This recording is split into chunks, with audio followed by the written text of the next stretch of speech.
शाम के ठीक 5 बजे हैं और 5 PM पर नए वीडियो के साथ हम हाजिर हैं। आज हम आपको बिहार की 5 बड़ी पॉलिटिकल फैमिलीज के बारे में बताने जा रहे हैं। लेकिन वीडियो शुरू करने से पहले हम चाहेंगे कि आप हमारे YouTube चैनल 5 PM को सब्सक्राइब कर लें और Facebook पेज को लाइक करें ताकि इसी तरह के वीडियोस हम आप तक आसानी से पहुंचा सकें। बिहार पॉलिटिकली काफ़ी उर्वरा भूमि है। यहाँ राजनीतिक घरानों की काफ़ी पूछ होती है। खासकर चुनाव के समय तो प्रचार से लेकर जनसंपर्क तक में इन पॉलिटिकल फैमिलीज की डिमांड बढ़ जाती है। हर नेता चाहते हैं कि ऐसे परिवार के लोगों को वे अपने क्षेत्र में प्रचार कराने के लिए ले जाएं। ऐसे पॉलिटिकल फैमिली हर राजनीतिक पार्टी से जुड़ी हुई है।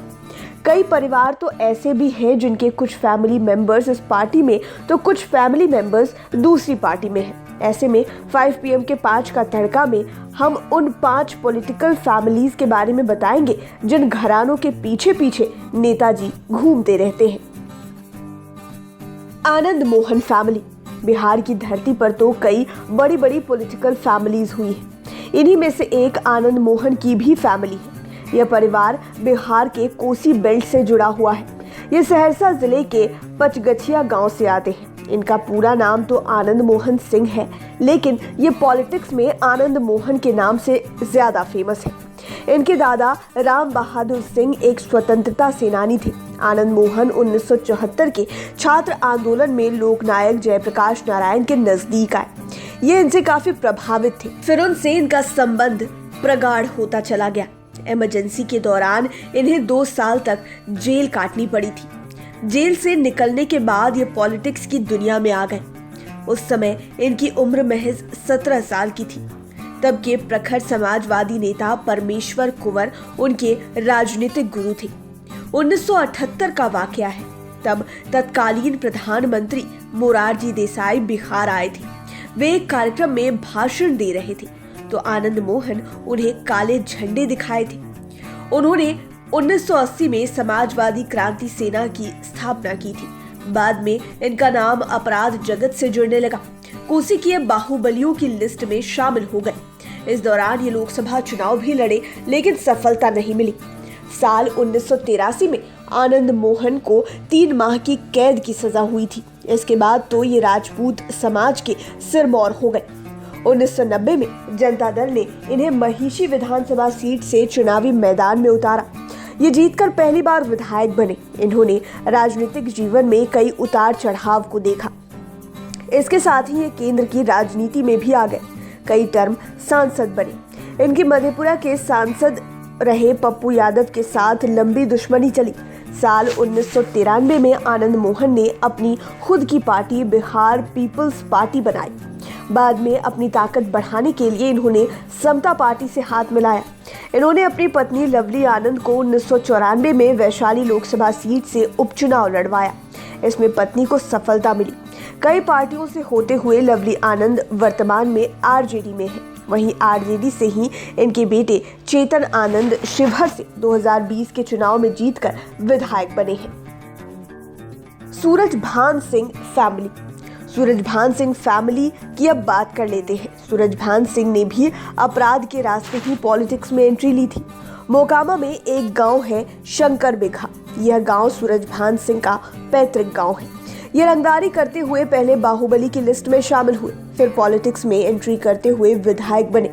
इसके बाद सांसद भी बन गए। कहा जाता है कि सूरजभान के पिता मोकामा के एक व्यापारी सरदार गुलजीत सिंह की दुकान पर काम किया करते थे। बड़े भाई की CRPF में नौकरी लगी तो परिवार को बड़ा सहारा मिला। पिता को उम्मीद थी कि बड़े बेटे की तरह सूरजभान भी आर्मी में नौकरी करने जाएगा, लेकिन ये गलत संगत में पड़कर क्राइम की दुनिया में आ गए। सूरजभान सिंह ने मोकामा विधानसभा क्षेत्र से साल 2000 में तत्कालीन बिहार सरकार में मंत्री दिलीप सिंह के खिलाफ चुनाव लड़ा। उन्हें भारी वोटों के अंतर से हरा दिया। तब सूरजभान सिंह निर्दलीय चुनाव लड़े थे। कहा जाता है कि तब इनके खिलाफ कुल 26 मामले दर्ज थे। साल 2004 में इन्होंने रामविलास पासवान की लोक जनशक्ति पार्टी के टिकट से बलिया से चुनाव लड़ा। इसमें इन्हें सफलता मिली और सांसद बने। लेकिन कहा जाता है कि किए गए अपराध की सजा लोगों को भोगनी ही पड़ती है। इन्हें भी सजा हुई और चुनाव लड़ने पर रोक लग गई। हालांकि अब ये कारोबारी बन गए हैं। चुनाव लड़ने पर रोक लगने की वजह से इन्होंने 2014 के लोकसभा चुनाव में अपनी पत्नी वीणा देवी को उतारा। वीणा देवी को मुंगेर से लोजपा ने ही टिकट दिया था। इस तरह सूरजभान की पत्नी भी सांसद बन गई। हालांकि 2019 के लोकसभा चुनाव में मुंगेर सीट जेडीयू के कोटे में चली गई, लेकिन सीट लोजपा की ओर से सूरजभान को मिलनी थी। तब इन्हें नवादा की सीट दी गई। नवादा से सूरजभान ने विरासत को आगे बढ़ाते हुए अपने सबसे छोटे भाई चंदन सिंह के कंधे पर जिम्मेदारी दी। चंदन सिंह का क्राइम जगत से किसी तरह का कोई संबंध नहीं रहा है, वे बड़े ठेकेदार हैं। इस तरह चंदन सिंह सांसद बन गए। लोजपा में टूट होने के बाद भी अब ये पशुपति कुमार पारस की पार्टी रालोजपा के सांसद हैं। अनुग्रह नारायण सिंह फैमिली। अनुग्रह नारायण सिंह की फैमिली बिहार की बड़ी पॉलिटिकल फैमिली है। भले ही यह फैमिली इन दिनों राजनीतिक रूप से अधिक एक्टिव नहीं है, लेकिन एक वक्त था जब पूरे बिहार में इस फैमिली की तूती बोलती थी। हालांकि अभी भी चुनाव के समय इस फैमिली की अहमियत कम नहीं हुई है। अनुग्रह नारायण सिंह बिहार के पहले उप मुख्यमंत्री थे, तब इन्हें वित्त मंत्री की भी जिम्मेवारी मिली थी। इनके बारे में खास बात यह है कि ये सादगी की मिसाल थे। साथ ही ये जब सरकारी यात्रा पर जाते थे तब भी अपने वेतन से भोजन करते थे, और तो और ये बिना किसी सुरक्षा के चलते थे। औरंगाबाद जिले के पोयवा गांव में जन्म लेने वाले अनुग्रह नारायण बाबू आजादी के आंदोलन में काफी सक्रिय थे। ये आजादी के पहले भी उप मुख्यमंत्री बने थे और आजादी के बाद भी उप मुख्यमंत्री की कुर्सी पर रहे। यानी कि श्री बाबू के मुख्यमंत्रित्व काल में ये 1946 से 1957 तक बिहार के उप मुख्यमंत्री की कुर्सी पर काबिज रहे। बाद में इनके बेटे सत्येंद्र नारायण सिन्हा बिहार के मुख्यमंत्री बने।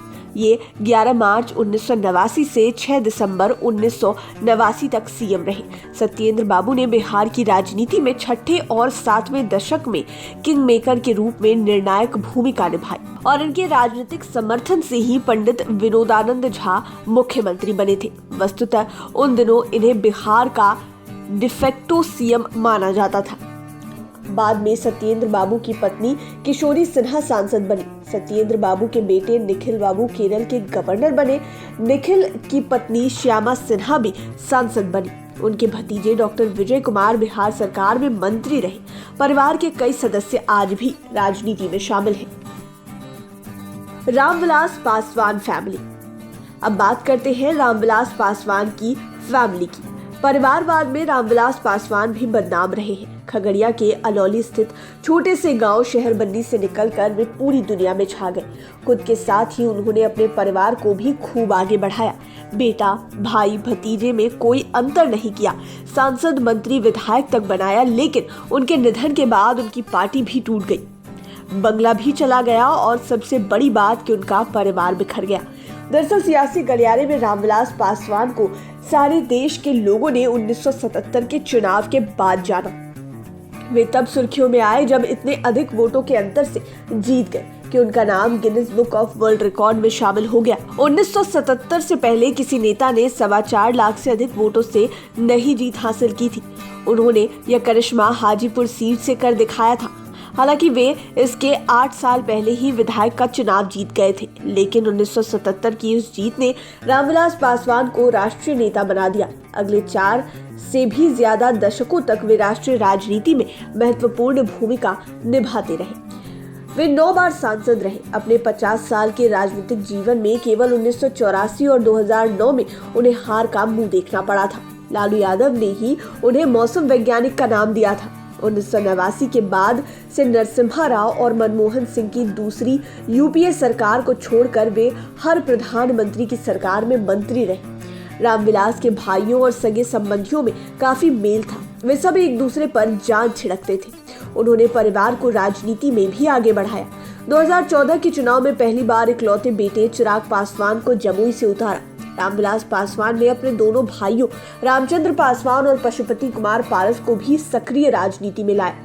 2014 में जब फिर से एनडीए के तहत नीतीश कुमार की सरकार बनी तो पशुपति कुमार पारस बिहार कैबिनेट में शामिल हुए। 2019 के लोकसभा चुनाव में तो उनका परिवारवाद जबरदस्त ढंग से हावी रहा। उस चुनाव में लोजपा को 6 सीटें मिली थी। इनमें से 3 सीटों पर रामविलास पासवान ने अपने बेटे चिराग पासवान और दोनों भाइयों रामचंद्र पासवान और पशुपति कुमार पारस को ही उतार दिया था। तीनों ही चुनाव जीतकर सांसद बन गए। फिर रामविलास पासवान भी राज्यसभा पहुंच गए और इस तरह संसद में सबसे बड़ा कोई परिवार था तो रामविलास पासवान का परिवार था। हालांकि रामचंद्र पासवान का चुनाव परिणाम आने के 2 महीने बाद ही बीमारी से निधन हो गया। उनकी जगह रामचंद्र के बेटे प्रिंस राज अब सांसद हैं। लेकिन रामविलास के निधन के बाद पार्टी और परिवार दोनों ही टूट गए। चिराग एक पार्टी के नेता बन गए हैं तो पारस दूसरी पार्टी के। चाचा भतीजा में इन दिनों सियासी सिर फुटव्वल चल रहा है। Lalu Yadav and family. इस लिस्ट में अब बात करते हैं लालू यादव परिवार की। लालू भी बिहार के मुख्यमंत्री रहे और उनकी पत्नी राबड़ी देवी भी मुख्यमंत्री की कुर्सी संभाल चुकी है। छोटे बेटे तेजस्वी यादव उप मुख्यमंत्री और बड़े बेटे तेज प्रताप यादव स्वास्थ्य मंत्री रह चुके हैं। उनकी बेटी दामाद भी सक्रिय राजनीति में है। देखें तो लालू यादव का परिवार बिहार की राजनीति में किंग मेकर की भूमिका में है। उनका परिवार और उनकी पार्टी राष्ट्रीय जनता दल पिछले कई दशकों से बिहार पॉलिटिक्स में एक मजबूत स्तंभ बना हुआ है। राज्य ही नहीं, केंद्र की सत्ता में भी इस परिवार का समर्थन अहम साबित होता रहा है और आज सियासी गलियारे में विभिन्न पार्टियों के निशाने पर सबसे ज्यादा लालू यादव का ही परिवार रहता है। खासकर बीजेपी के निशाने पर तो यह परिवार रहता ही रहता है। सबसे ज्यादा अटैक बीजेपी के कद्दावर नेता सुशील मोदी ही करते हैं। लालू यादव भी काफी गरीब परिवार में जन्म लेकर बिहार और देश के सबसे ताकतवर नेता बने। आज सियासत में इनका लंबा चौड़ा परिवार है। सियासी ताकत का अंदाजा इसी से लगा सकते हैं कि 2 टर्म से तेजस्वी यादव विधानसभा में नेता प्रतिपक्ष की कुर्सी पर काबिज हैं, तो अब राबड़ी देवी फिर से विधान परिषद में नेता प्रतिपक्ष की कुर्सी हासिल कर चुकी है। अब तो तेजस्वी यादव इस परिवार के फ्रंट फेस बन गए हैं। विधानसभा चुनाव 2020 में इन्होंने अपनी काबिलियत भी दिखाई। क्योंकि केस मुकदमे के चक्कर में लालू यादव वर्षों से जेल में ही रहे हैं, उनकी तबीयत भी अब ठीक नहीं रहती है। ऐसे में तेजस्वी उनके उत्तराधिकारी के रोल में आ गए हैं। केवल अधिकृत मुहर लगनी बाकी है। लालू की बड़ी बेटी मीशा भारती राज्यसभा में सांसद है।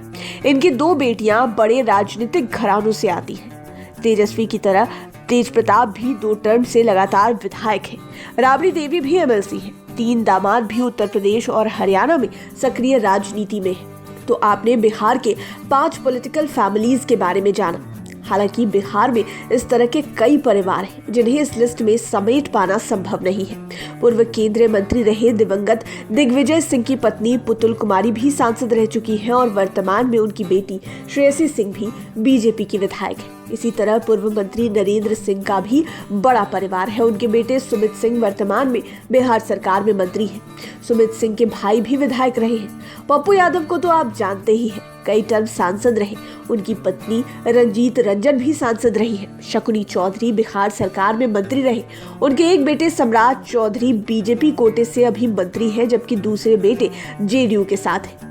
इनके अलावे बिहार के पहले मुख्यमंत्री श्री बाबू के दोनों बेटे विधायक रहे थे। पूर्व मुख्यमंत्री कर्पूरी ठाकुर के बेटे रामनाथ ठाकुर वर्तमान में राज्यसभा सांसद हैं, जबकि पूर्व सीएम जगन्नाथ मिश्रा का भी राजनीति में काफी बड़ा परिवार है। उम्मीद है ये वीडियो आपको पसंद आया होगा। इसी तरह के और वीडियोस के लिए हमारे चैनल 5 PM को सब्सक्राइब कर ले, साथ ही फेसबुक पेज को भी लाइक करें। धन्यवाद।